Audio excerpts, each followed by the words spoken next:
দোয়া কুনুত ছাড়া কি ভিতরের নামাজ হবে? কেউ যদি নামাজে দোয়া মাসুরা না পড়ে তার নামাজ হবে কিনা, খাটের উপর নামাজ পড়া যাবে কিনা, কাঁচা পেঁয়াজ রসুন খাওয়া জায়েজ আছে কিনা, গীবতকারী আত্মীয়ের সাথে সম্পর্ক না রাখলে কি গুনাহ হবে, ফজরের নামাজের পর ঘুমানো শরীয়তে বিধান কি, নাপাক অবস্থায় হাদিস ইসলামের বই ধরা যাবে কিনা যেখানে আরবি লেখা আছে, রুমে অ্যাটাচড বাথরুম থাকলে সেই রুমে নামাজ পড়লে কি নামাজ হয় না, সালাতুত তাসবিহ নামাজ জীবনে একবার হলেও পড়তে হবে একথা সত্যতা জানতে চাই, ডিভোর্স হয়ে যাওয়ার পর সাবেক স্বামীকে নিয়ে কোনো কিছু ভাবা যাবে কিনা, মহিলারা নামাজে উচ্চস্বরে কেরাত পড়তে পারবে কি না, পেঁয়াজ খেয়ে মসজিদে গেলে কি গুনাহ হবে, আইসক্রিম খাওয়া কিংবা বৃষ্টিতে ভেজার পর ঠান্ডা লেগেছে এমন কথা বললে কি শিরক হবে, হারানো টাকা কি করব, মালিককে অনেক খোঁজাখুঁজির পরেও পাই নাই, বয়সে বড় মেয়েকে বিয়ে করা যাবে কি না, মহিলারা নামাজে উচ্চস্বরে কেরাত পড়তে পারবে কি না, এটা জানতে চেয়েছেন মেঘ রহমান। আপনি মহিলারা উচ্চস্বরে নামাজে কেরাত পড়বেন না, তবে ঘরে যখন নামাজ পড়বেন রাতের নামাজগুলো গুনগুনিয়ে তারা অবশ্যই আদায় করতে পারবেন। নাপাক অবস্থায় হাদিস ইসলামের বই ধরা যাবে কিনা যেখানে আরবি লেখা আছে ধরা যাবে, কোনো অসুবিধা নেই। কোরআনে কারীম যদি থাকে শুধু কোরআনে কারীম স্পর্শ করবেন না, এছাড়া ইসলামিক বই পুস্তক সেখানে হয়তো কোনো একটা পাতায় আধা লাইন এক লাইন হয়তো আরবি লেখা আছে বা হাদিসের মূল পাঠ আছে, সেটি আপনি নাপাক অবস্থায় বা মাসিক চলা অবস্থায় ধরতে পারেন, তাতে গুনাহ হবে না পিরিয়ড অবস্থায়। এরপরে নাফে চৌধুরী আপনি জানতে চেয়েছেন সালাতুত তাসবিহ নামাজ জীবনে একবার হলেও পড়তে হবে একথা সত্যতা জানতে চাই, এ বিষয়ে একটি হাদিস পাওয়া যায়, নবী করিম সাল্লাল্লাহু আলাইহি ওয়াসাল্লাম তার চাচা আব্বাস রাদিয়াল্লাহু তাআলাকে শিক্ষা দিয়েছেন, এই হাদিসটি পাওয়া যায় এবং এই হাদিসের উপর ভিত্তি করে এবং আরও কয়েকটি হাদিসকে সামনে রেখে মুহাদ্দিসদের অনেকেই ফুকাহায়ে কেরামের অনেকেই সালাত পড়াটাকে মুস্তাহাব বলেছেন, যদিও এই হাদিস সনদের দিক থেকে আপনার বিশুদ্ধতার মানদণ্ডে উত্তীর্ণ নয় অনেক মুহাদ্দিসিনে কেরামের গবেষণা অনুপাতে, সেই জায়গা থেকে এই সমস্ত মুহাদ্দিসিনে কেরাম বলেন যে না, এটি আপনার জীবনে একবার পড়তে হবে এমন কোনো কথা নেই। নীল কাব্য জানতেছেন ডিভোর্স হয়ে যাওয়ার পর সাবেক স্বামীকে নিয়ে কোনো কিছু ভাবা যাবে কি না, না, সাবেক স্বামীকে নিয়ে আপনার স্বামী স্ত্রী সুলভ যে সমস্ত ভাবনা আছে সে সমস্ত ভাবনা যা করা জায়েজ হবে না, যদি মনে কখনো শয়তান আনেও সেটিকে ভোলার চেষ্টা করতে হবে। এরপরে সুইটি আহমেদ জানতে চাইছেন গীবতকারী আত্মীয়ের সাথে সম্পর্ক না রাখলে কি গুনাহ হবে, গীবতকারী আত্মীয়ের সাথে সম্পর্ক যদি কেউ না রাখেন তাহলে সেক্ষেত্রে অবশ্যই গুনাহ হবে, কারণ গীবত করার কারণে কারোর সাথে সম্পর্ক ছিন্ন করা যাবে না, তিনি অপরাধ করছেন, অপরাধীর সাথে সম্পর্ক ছিন্ন করার নির্দেশ ইসলাম দেয়নি যদি তিনি রক্ত সম্পর্কে আত্মীয় হন। হ্যাঁ, আপনি তার সাথে গীবতের মজলিসে যোগদান করবেন না, সেটিকে অ্যাভয়েড করবেন, কিন্তু সম্পর্ক ছিন্ন করা, তার সাথে যোগাযোগ না রাখা, এটা করা উচিত নয়, এটা অতিরঞ্জন হবে, বাড়াবাড়ি হবে এবং আত্মীয়তার সম্পর্ক রক্ষা করা অনেক গুরুত্বপূর্ণ বিষয় ইসলামে। শারমিন নাহার জানতে চেয়েছেন নামাজের শেষে জায়নামাজ সালাম করার এবং তাসবিহ তেলাওয়াত করতে চুমু দেওয়ার বিধান কি, নামাজ শেষে জায়নামাজকে সালাম করা কিংবা তাসবিহ কোরআন তেলাওয়াত এগুলোকে আপনার চুমু দেওয়ার কোনো বিশেষ প্রয়োজনীয়তা নেই, বরং এগুলোকে যদি কেউ সিস্টেম মনে করেন, এগুলোকে যদি কেউ তেলাওয়াতের আদব শিষ্টাচার হিসেবে বানিয়ে নেন, নিয়ম বানিয়ে নেন, তাহলে সেটি বিদআতে পরিগণিত হবে।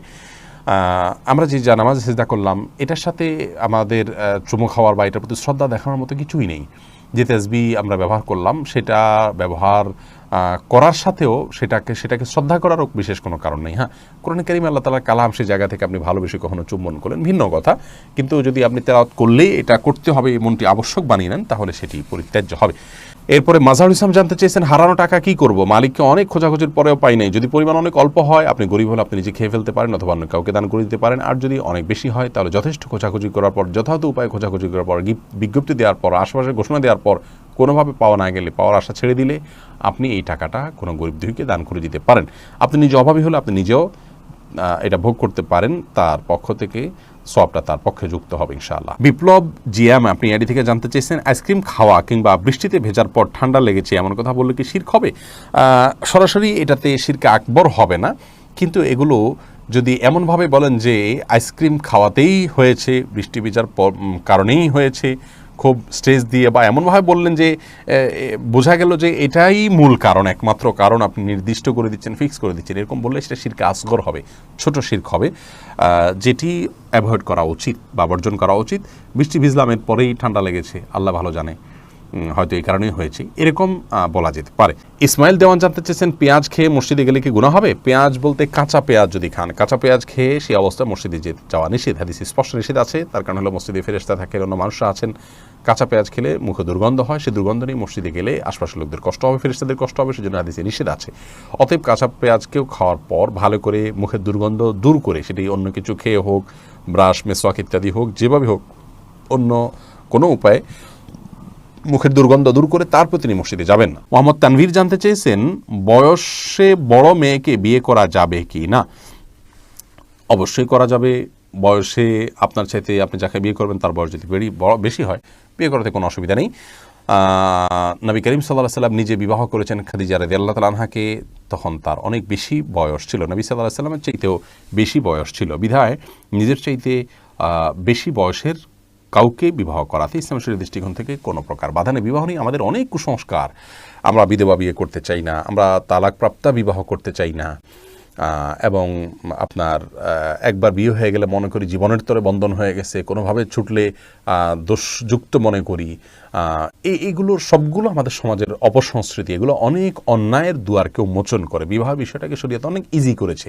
সাহাবায়ে কেরাম পুরুষ হয়তো একাধিক বিয়ে করছেন, সেটাও যেমন তাদের কাছে স্বাভাবিক ছিল, নারীদেরও একাধিক জায়গা বিয়ে হচ্ছে সেটা সম্পূর্ণ স্বাভাবিক মনে করা হচ্ছে। এখন 2-3 জায়গা বিয়ে হলে, তালাক হলে তাকে মানুষ মনে করে যে লোকটা খারাপ বা ভালো মানুষ নয়। এটি সম্পূর্ণ একটি ষড়যন্ত্র অংশ। ইবলিস আমাদের সমাজকে অস্থিতিশীল করবার জন্য এই কালচারগুলো প্রবেশ করে দিয়েছে সমাজে। এগুলো আমাদের যত বেশি আমরা বুঝতে সক্ষম হব, ততই ইনশাআল্লাহ কল্যাণের পথে অগ্রসর হতে পারবো। ফাতেমা ইসলাম জানতে চেয়েছেন, রুমে অ্যাটাচড বাথরুম থাকলে সেই রুমে নামাজ পড়লে কি নামাজ হয় না? এটা কতটুকু সঠিক? না, এটা ভুল কথা। অ্যাটাচড বাথরুম থাকলে সেখানে নামাজ হবে না এমন কোনো কথা কোরআন অথবা হাদিসের কোথাও বলা হয়নি। এটি যদি কেউ বলে থাকে তাহলে সেটি তার পক্ষ থেকে অতিরঞ্জন অথবা মন গড়া কথা ছাড়া আর কিছু নয়।